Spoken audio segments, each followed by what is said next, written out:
You're watching Q&A where you ask the questions. The next question comes from Michael Billows. My question is for Kevin Rudd.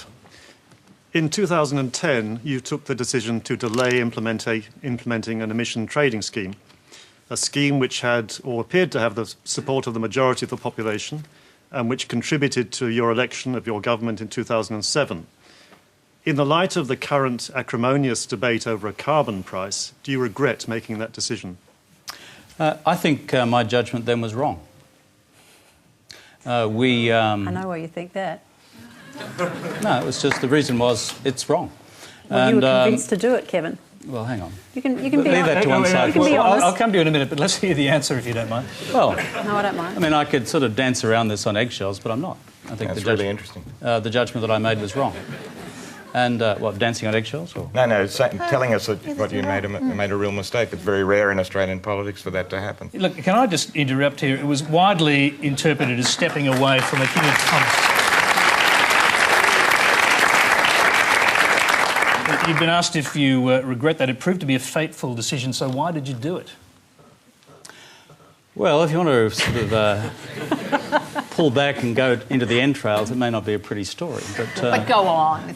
That's exactly what we want. Why do I sense that your motives are less than pure, Julie Bishop? Laurie Oakes has already told the story, Kevin. You can share it with everyone Look, tonight. There's a couple of things which sort of put it into context. We're talking about, about 12 months ago. And so remember, we'd already put the emissions trading scheme to the Senate twice. And Julie's party, the Coalition, voted it down twice. And the Greens. And voted it down twice. And the Greens did too. Well, hang on, the Greens can't do that by themselves. And Let's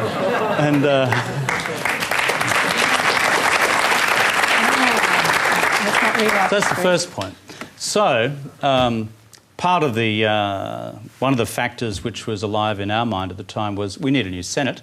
Following the next election, there was no way the Coalition's going to maintain dominance of the Senate. As it's proven, the Greens now control the Senate as of 1 July this year.